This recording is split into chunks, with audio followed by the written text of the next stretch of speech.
दोस्तों आदाब, मैं Mohammad Gufran Afridi India First Reports के लिए आज मेरे साथ बातचीत करने के लिए मौजूद हैं राज्यसभा के पूर्व मेंबर और IMCR के नेशनल चेयरमैन मोहम्मद अदीब साहब। सर, आपका इस्तकबाल और खैर मकदम है। शुक्रिया। सर, अभी गुज़िश्ता रोज़ सत्यपाल मलिक साहब जो है नहीं रहे, जो कई रियासतों के सफ़ीर मतलब के राज्यपाल रहे हैं और जनता दल से उनका करियर का आगाज़ हुआ, उस पर आप क्या कहना चाहेंगे सर?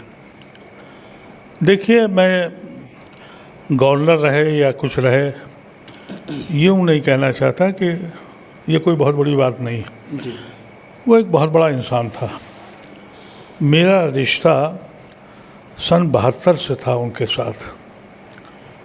जब मैं अलीगढ़ यूनिवर्सिटी का प्रेसिडेंट था तो उस वक्त ये यहाँ मेरठ यूनिवर्सिटी के प्रेसिडेंट थे। चौधरी चरण सिंह ने जब भारतीय क्रांति दल से भारतीय लोक दल बनाई तो उस वक्त मुझको और सतपाल मलिक को दोनों को बुलाकर मुझे उन्होंने लखनऊ से इलेक्शन लड़ाया और सतपाल मलिक जी बागपत से लड़े। मैं इलेक्शन हार गया और सतपाल मलिक MLA बन गए। उनको उन्होंने वेस्टर्न यूपी का यूथ का इंचार्ज बनाया था और मुझे अवध का इंचार्ज बनाया था। उस वक्त भारतीय लोकदल बनी थी। मैं सतपाल मलिक जी से सन 72 से वाकिफ़ हूँ। बेहतरीन निडर इंसान था वो, और ऐसे लोग अब राजनीति में है नहीं। मेरा बहुत दिनों तक उनसे मुलाकात नहीं हुई जब वो बीजेपी में चले गए। जब वो गवर्नरी से हटे और उन्होंने सारे राज खोले जम्मू कश्मीर के मसले के, पहलगाम के, उसके जो पुलवामा में जो हुआ था, तो मैंने उनको फ़ोन किया बड़े एक्साइटेड हो के, अरे अदीब भाई कहाँ हो? मैंने कहा कि आप रूट के चले गए थे, वापस आ गए। हम मिलने के लिए गए तो हम अपनी सेहत से ही परेशान थे, लेकिन उनकी सेहत देख के बड़ा दुख हुआ। घंटों घंटों हमारी उनकी पुरानी बातें हुई और जिस तरह से उनको हुकूमत ने ट्रीट किया है, इससे अंदाज़ा हो जाता है किस ज़हनियत के लोग हैं आज के हाकिम। इतना बड़ा आदमी, और वो इतना, मैं किसानों की बात नहीं कर रहा हूँ जी। जब वो बीजेपी में चले गए जी। उनका रिश्ता मुसलमानों से ख़त्म नहीं हुआ। अलीगढ़ से वो MP बने तो हम उनका इलेक्शन लड़ाने अलीगढ़ भी गए थे, जनता दल पार्टी से VP सिंह के ज़माने में। जी। और अलीगढ़ से उनको बेपनाह लगाव था, और हम लोगों से तो जाहिर है कि खुसूसी उनका मामला था। आरिफ खां भी उनके करीब थे।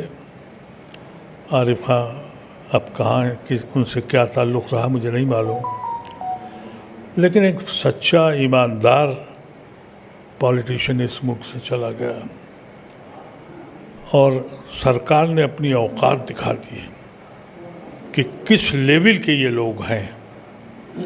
आप तसव्वुर नहीं कर सकते जी कि 2 लफ्ज़ बोलने को तैयार नहीं है। जी। जो तुम्हारे साथ रहा, तुम्हारे कितने चीज़ें उसने करी, लेकिन हाँ वो नहीं कर सकता था जो तुम चाहते थे, जो हुकूमत चाहती थी। उसने कभी भी मुसलमानों के साथ नफ़रत नहीं की। उस शख्स ने दोस्त को दोस्त ही समझा। वो चौधरी चरण सिंह का सच्चा फॉलोअर और शागिर्द था। हमारा ताल्लुक़ भी चौधरी साहब से रहा। हम आज भी समझते हैं कि चौधरी चरण सिंह की लेगेसी के लोग का ये आखिरी सिपाही था। हम उसको याद करते हैं। सर, हमने देखा ये कि उनकी जो अंतिम विदाई हुई थी उसको भी राजकीय सम्मान नहीं दिया गया, मतलब कि जबकि गवर्नर को हमने देखा है कि जो लोग गवर्नर नहीं रहते हैं उनको राजकीय सम्मान के साथ अंतिम विदाई होती है, तो उस पर आप क्या कहना चाहिए?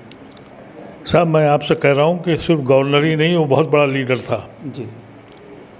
जो आदमी राज्यसभा में रहा हो, लोकसभा में रहा हो, MLA रहा हो, मिनिस्टर रहा हो, पब्लिक से जुड़ा हुआ आदमी रहा हो, खिदमत की हो उसने, किसानों की, नौजवानों की, तुम दो लफ्ज़ बोलने को तैयार नहीं हो। वहाँ जाके यानी ये तक हुआ कि कोई एक मंत्री तक नहीं गया, और ये चौधरी अजीत सिंह का लड़का भी मुझे नहीं दिखाई पड़ा वहाँ। जी सर, नहीं थे वो भी। आप सोचिए कि किस तरह का ये आदमी है। मैं जानता हूँ कि जयंत चौधरी ज़रूर जाता, लेकिन सरकार की जूती जो उठाता है वो आदमी, अरे तुम्हारे चाचा के बराबर थे वो। चौधरी अजीत सिंह से हमारे ताल्लुकात थे, चौधरी अजीत सिंह से सतपाल मलिक के ताल्लुकात थे, तुम्हारे दादा की खिदमत की थी, तुम्हें शर्म नहीं आई? तुम दो लफ्ज़ कहने के लिए वहाँ गए नहीं? कब तक जूती उठाओगे मोदी की? तुम्हारा हश्र वो होगा कि 4 आदमी भी तुम्हारे पीछे नहीं खड़े होंगे। पूरी किसान बिरादरी, जाट बिरादरी, मुस्लिम बिरादरी वेस्टर्न यूपी की, सबके दिलों को तकलीफ़ पहुंची है। हम लोग जानते थे कि बहुत कम वक्त रह गया उस आदमी के पास, लेकिन डर के नहीं मरा, सीना ठोक के कहता हुआ गया है, एक बहादुर सिपाही की तरह, एक सच्चे लीडर की तरह। हम आज उसको याद करते हैं, उसको याद करते रहेंगे। मैंने ज़रूर अपना एक बहुत पुराना साथी और दोस्त छोड़ खो दिया, मुझे बड़ा दुख है, और मेरी तबीयत ख़राब हो गई थी। मैं 3 दिन से घर पे लेटा हुआ था, आज निकला हूँ, वो सदमा नहीं बर्दाश्त कर पा रहा हूँ। वो सारी यादें मेरे पास हैं 70 की और उस ज़माने की, जो हम लोग साथ थे, एक नए हिंदुस्तान का तसव्वुर कर रहे थे। आज सतपाल मलिक चले गए, अफसोस ये है कि उस हिंदुस्तान से गए जिस हिंदुस्तान को उन्होंने कभी सोचा नहीं होगा, कि जहाँ का हाकिम अब लीडर जो है वो अब इलेक्टेड लीडर नहीं है, अब फौजी हुकूमत टाइप के लोग हैं। इसका तसव्वुर सतपाल मलिक ने कभी नहीं किया होगा। वो इस दुख के साथ इस मुल्क से, इस दुनिया से गया है। हम सब उसके लिए दुआ गो हैं, और उसको ऊपर जहाँ भी है वो बहुत अच्छे दिन गुजारेगा। उसने बड़ी खिदमत की है यहाँ गरीबों की, नौजवानों की, इस मुल्क के लिए कुर्बानी दी है उसने, वो कभी भुलाई नहीं जा सकती। सर, ख़ास तौर से उनकी फैमिली के लिए क्या कहना चाहेंगे, उनकी बेटी, उनके बच्चों के लिए क्या कहना चाहेंगे आप? अल्लाह उनको सब्र दे, और उनके सब चाहने वालों को सब्र दे, और इस बात की कोशिश करें वो कि सतपाल मलिक के जो उसूल थे, जो बहादुरी थी, जो सच्चाई थी, ईमानदारी थी, किस तरह के घर में रह रहा था वो आदमी। मैं तो हैरत में रह गया जब पहली बार उनको देखने गया। बैठने की जगह नहीं थी, और उसके पैर इतने सूजे हुए थे। जज्बे का आलम यह था कि अदीब जहाँ आप कहोगे वहाँ चलेंगे। बहुत लंबा प्रोग्राम था मेरा, क्योंकि मैं भी अब सियासत में नहीं हूँ, और हमने उनसे ये वादा लिया था, उन्होंने कहा था कि जिस तरह से हम 70s में इकट्ठा लड़ते थे, थोड़ी तबीयत ठीक हो जाए, पैर में तकलीफ़ थी, कहा था पैर मेरा ठीक हो जाए तो आपके साथ काम करेंगे। तो मेरा तो लीडर चला गया, एक कायद चला गया, एक ऐसा सच्चा हिंदुस्तानी चला गया।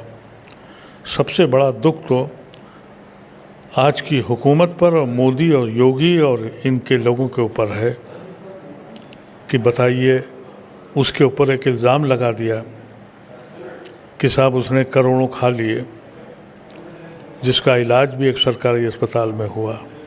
शर्म नहीं आई इन लोगों को, लेकिन हम सब लोग तो शर्म से सर झुका के बैठ गए हैं, हम उसकी कोई मदद नहीं कर पाए। बहुत बहुत शुक्रिया अदीब साहब। ये थे फॉर्मर एमपी राज्यसभा मोहम्मद अदीब साहब, जिनका साफ कहना है कि सत्यपाल मलिक ने कभी नफ़रत की बात नहीं करी।